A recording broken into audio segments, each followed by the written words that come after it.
అన్న నమస్తే అన్న. నమస్తే అన్న, చెప్పండి. కాంగ్రెస్ గవర్నమెంట్ వచ్చి తెలంగాణలో సంవత్సరం అయిందన్న. ఆ, ఎలా అనిపిస్తుంది అన్న పరిపాలన? సంవత్సరం అయిపోతుంది కానీ ఏం అనిపించట్లేదు నాకు కాంగ్రెస్ వచ్చినట్టు అని. ఓకే, అంటే నీకు ఇంప్రూవ్మెంట్ ఏం కనపడలేదా? ఇంప్రూవ్మెంట్ నాకు ఏం అనిపించలే అన్న అంతగానో. ఓకే, ఉచిత బస్సు పెట్టారు కదా, దాని మీద నీ అభిప్రాయం ఏంది?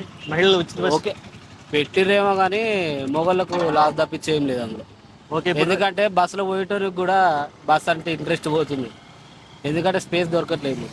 దాని బదులు 100-200 పోయినా పర్లేదురా, బుక్ చేసుకొని పోదా అన్నట్టు. ఓకే, ఈ సమస్యలన్నీ ఇలా ఉంటే ఏ సమస్యలు లేనట్టు అరెస్టుల పర్వం నడుస్తుంది ఇప్పుడు రాష్ట్రంలో. ఎటు చూసినా ఒకవైపు అల్లు అర్జున్ అరెస్ట్ అంటున్నారు, తర్వాత ఎవరైనా సోషల్ మీడియాలో పోస్టులు పెడితే అరెస్ట్ అంటున్నారు, ఈ లోపు చూస్తే రేపు కేటీఆర్ గారిని కూడా అరెస్ట్ చేస్తామంటున్నారు. అసలు వీటి అరెస్టుల మీద నీ అభిప్రాయం ఏంది? ఇక మనం దాని గురించి అయితే ఎప్పుడు ఆలోచించలేదన్న. మ్యాక్సిమం కాంగ్రెస్ తరపు ప్రభుత్వం ఏంటంటే అంత వచ్చినట్టు అనిపించలేదు. డెవలప్మెంట్ అనేది ఏమీ పెరిగినట్టు అనిపించట్లేదు నాకు. నా అభిప్రాయం అయితే అది. ఓకే, ఏం ఎక్స్పెక్ట్ చేస్తున్నావు? పోనీ రేవంత్ రెడ్డి గారు ఏం చేయాలనుకుంటున్నావు? అసలు ఆయన ఇచ్చిన హామీలన్నీ ఆయన నెరవేర్చాలనుకుంటున్నావా? లేదన్న, అవి కూడా అసాధ్యమా? చేయలేడంటావా? ఆల్రెడీ 1 year అయిపోతుంది, ఏముంది అందులో. ఓకే, అట్లా రైతుల పరిస్థితి ఎలా ఉంది మీ ఊళ్ళల్లో? అసలు రైతులకి ఏమైనా రైతు బంధువులు రుణమాఫీలు ఏమైనా అవుతున్నాయా? అదైతే వస్తుంది అనుకుంటున్నా. ఉమ్, రైతు బంధువు అయితే చాలా మంది మధ్యలో నేను కూడా ఊర్లో ఉన్నా ఒక 2 months ఉమ్. వస్తున్నాయి వాళ్ళు.